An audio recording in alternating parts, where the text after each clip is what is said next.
मैं एक ही चीज़ कह सकती हूँ कि I am sure there is a way out, कि हौसला ना हारें। ये इन सब चीज़ों का ट्रीटमेंट होता है आजकल, हालांकि बहुत डरावनी चीज़ है, लेकिन फिर भी इसका कुछ ना कुछ अच्छा वो होता ही है, इलाज होता ही है। तो I am sure he will come out winner and I pray to God that he comes out winner. Competition इतना ज़्यादा है, स्ट्रेस लेवल इतना हाई है, तो हम लोग बहुत भागते भागते भागते हमको ये भी एहसास नहीं होता कि शरीर हमारा थक गया है और हमको शायद आराम की ज़रूरत है, हमको शायद ब्रेक की ज़रूरत है। ये एक साइन होता है एक ज़िंदगी को देने में कि भैया अभी तुम रुक जाओ, बहुत दौड़ लिए, बहुत भाग लिए, रुक जाओ, अपने आप को देखो। सो आई गेस जी, thank you.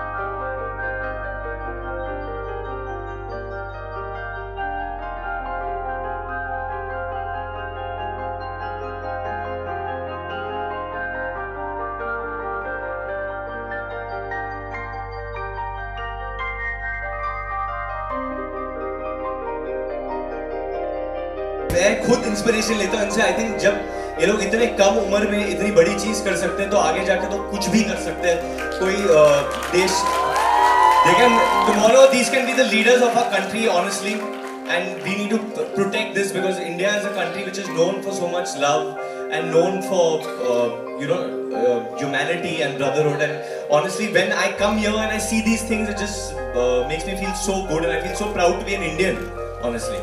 So this is awesome, guys. Basically, ये जो होप 2019 है, इसके लिए मैं पहले भी आया हूँ and impact foundation, Tata memorial hospital जो सब जुड़े हैं इसके साथ, मैं उनके साथ मेरे करियर के बिगनिंग से जुड़ा हूँ जब मैं पहले भी आता था। एंड बहुत वंडरफुल है, बहुत वंडरफुल चीज़ें कर रहे हैं यहाँ पे। बच्चे हमें होप देते हैं, एक्चुअली हमें उनको होप देने की ज़रूरत नहीं है। They are the greatest fighters.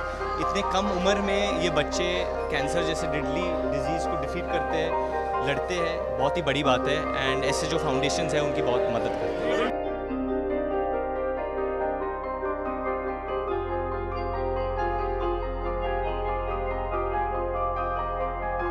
I always get emotional when I get to know things like this about kids, क्योंकि होता क्या है कि so many of them are born with it, कईयों को हो जाता है, अभी तो ये दुनिया उन्होंने ढंग से देखी ही नहीं है, तो इनको ऐसी ऐसी चीज़ें हो जाती हैं जो इनकी जिसमें गलती नहीं होती है, वो क्योंकि उनका एनवायरनमेंट इतना ख़राब है जो जिसके अंदर इन लोगों का कोई कंट्रीब्यूशन था नहीं, वो इनकी जो एल्डर जनरेशन है उनका कंट्रीब्यूशन है ये सब करने के अंदर, तो वो एक तरह का गिल्ट और एक तरीके का मतलब बहुत बुरा लगता है देख के कि शायद हम सब की वजह से आज ये है।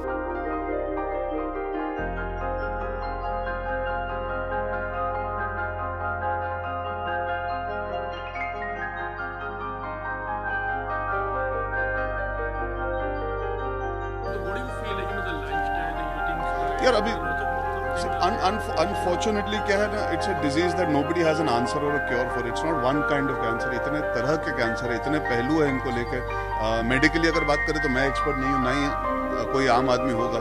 जो डॉक्टर्स है वो इतने सालों से लगे हुए हैं। देखिए ऐसे कई सारे केसेस हैं जहाँ पे मैं देखता हूँ कि एक पॉजिटिव नतीजा भी निकलता है, डिजीज होने के बावजूद लोग लड़ पाते हैं। आज हमारे फिल्म इंडस्ट्री में देखिए चिंटू अंकल वापस लौट के आए हैं, मैं उनसे मिला था जब वो न्यूयॉर्क में भी थे। तो एक होता है, you have to give yourself that belief and faith कि आप सर्वाइव कर सकते हो, you can fight it. And obviously it depends किस मोमेंट पे पकड़ी जाती है डिजीज, पर किस वजह से होती है उसके सैकड़ों कारण हैं। कई लोग बहुत अच्छी जिंदगी निभाते हैं, फिर भी जेनेटिकली अगर उनकी किस्मत में होता है या फिर because of certain circumstances their body is not able to combat it. It's unfortunate. अभी बच्चों को देखिए, उन्होंने क्या किया, उन्होंने किसी का क्या बिगाड़ा, लेकिन अफसोस है कि होता है। हम हल ढूंढ सकते हैं, हम जड़ तक पहुंच के उसको काट नहीं सकते बिकॉज वो हमारी औकात नहीं है, but definitely it is a very concerning thing and I am hopeful future generations को इस डिजीज के बारे में उतना नहीं सोचना पड़ेगा जितना इस जनरेशन को डरना पड़ा और सोचना पड़ा।